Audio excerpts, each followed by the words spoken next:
नमस्ते। चलिए एक बात सोचते हैं। क्या हो अगर कोई भूत प्रेत की कहानी सिर्फ एक कहानी ना हो। आज हम कुछ ऐसे ही असल जिंदगी के अनुभवों में उतरेंगे जो हमें एक अनदेखी अलौकिक दुनिया की दहलीज पर ले जाते हैं। और इनका मकसद डराना नहीं, बल्कि हमें सोचने पर मजबूर करना है। और ये सवाल ये जानना जरूरी क्यों है? वो इसलिए क्योंकि अक्सर ऐसी कहानियां सिर्फ डराने धमकाने के लिए नहीं होती। ये असल में हमारी संस्कृति, हमारी मान्यताओं और उन निजी अनुभवों की एक खिड़की खोलती हैं जो पीढ़ियों से चली आ रही हैं। तो आज हम जो किस्से समझने वाले हैं वो लिए गए हैं भानस पॉडकास्ट से।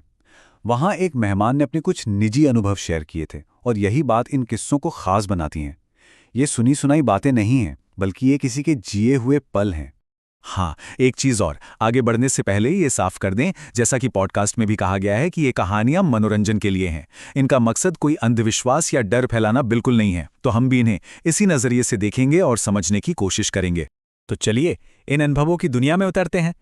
हम 4 हिस्सों में इन कहानियों को समझेंगे। सबसे पहले सफर के दौरान हुए अजीब अनुभव, फिर उन आत्माओं के बारे में जो एक ही जगह से बंधी हुई हैं। उसके बाद हम कुलदेवता की शक्ति को जानेंगे और आखिर में हम देखेंगे कि इस अनदेखी दुनिया से क्या सबक मिलते हैं। तो हमारा पहला पड़ाव है वो बेचैन करने वाली घटनाएं जो सफर के दौरान होती हैं। मतलब ऐसी जगहों पर जो न तो आपका घर है और न ही आपकी मंजिल, बस रास्ते का एक हिस्सा। तो कहानी कुछ यूं है। 4 कॉलेज के दोस्त हैं, रात का वक्त है और वो शिरडी जा रहे हैं। लेकिन बीच रास्ते में वो कसारा घाट पर रुकते हैं, एक ऐसी जगह जो अपनी अजीबो-गरीब कहानियों के लिए पहले से ही जानी जाती है। उस सड़क किनारे बने शेड में अचानक से चीजें बदलने लगती हैं। छत से आवाज आती है, एक परछाई दिखती है और फिर जोर से गाड़ी की खिड़की पर एक हाथ पड़ता है।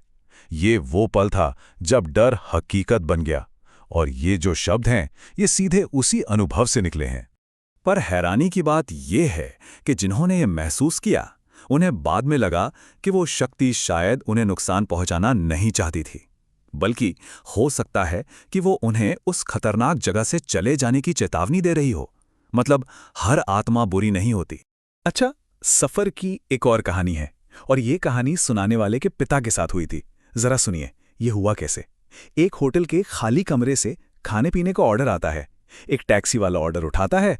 लौटते वक्त एक औरत को लिफ्ट देता है और वो औरत चलती गाड़ी की पिछली सीट से गायब हो जाती है। और जब वो देखते हैं तो सारा खाना और शराब खत्म हो चुका था, जैसे कोई अपनी आखिरी इच्छा पूरी कर रहा हो। तो ये तो हो गई सफर की बातें। पर तब क्या होता है जब कोई शक्ति, कोई एंटिटी कहीं जा नहीं रही होती, बल्कि एक ही जगह से, किसी घर से, किसी पेड़ से हमेशा के लिए जुड़ी होती है।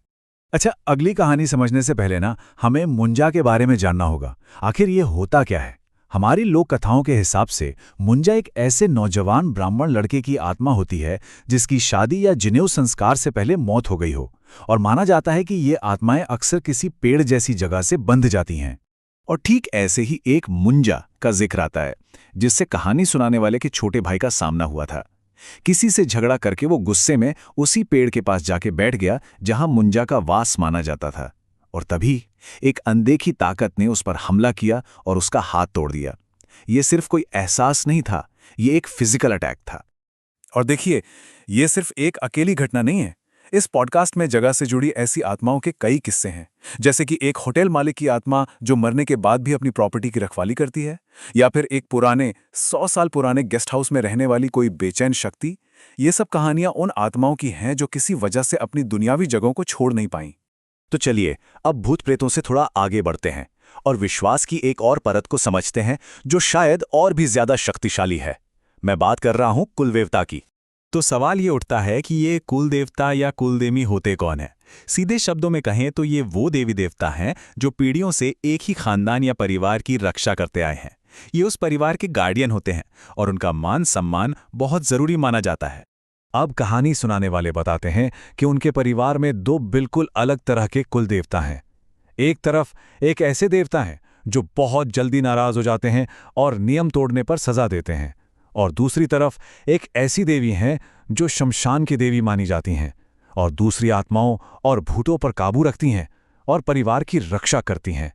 तो इन सारी कहानियों से, इन सारे अनुभवों से हमें सीखने को क्या मिलता है? ऐसा लगता है कि इस अनदेखी दुनिया के साथ रहने के कुछ नियम हैं जो लिखे तो नहीं है पर माने जाते हैं। और सबसे जरूरी नियम, सबसे बड़ा सबक, वो ये कि उन्हें उकसाना नहीं है। सुनाने वाले का मानना है कि ये शक्तियां अक्सर तब तक आपको कुछ नहीं कहती जब तक आप उन्हें किसी भी तरह से छेड़ते नहीं हैं। पर उकसाने या ट्रिगर करने का मतलब क्या है? इन कहानियों से जो समझ आता है वो ये कि आप उनके वजूद को चुनौती दें या कुछ ऐसा करें जो उन्हें पसंद ना हो। लेकिन मजे की बात यह है कि कभी-कभी कुछ ऐसा करना जो उन्हें पसंद हो, वो भी उनका ध्यान आपकी तरफ खींच सकता है। मतलब ये एक दो-धारी तलवार है। तो आखिर में हम ये कह सकते हैं कि ये सिर्फ डराने वाली कहानियां नहीं हैं। असल में ये हमारे कल्चर का, हमारी मान्यताओं का एक जीता जागता ताना बाना है। ये दिखाते हैं कि कैसे सदियों पुरानी लोक कथाएं और विश्वास आज की मॉडर्न दुनिया में भी जिंदा हैं। और इसी सोच के साथ हम आज का ये सफर खत्म करते हैं कि आखिर इन कहानियों का असली मकसद क्या है। क्या ये सिर्फ मनोरंजन है या आने वाले खतरों से बचाने के लिए एक चेतावनी, या फिर अपनी संस्कृति और जड़ों को जिंदा रखने का एक तरीका? शायद इसका जवाब हर सुनने वाले के लिए अलग है।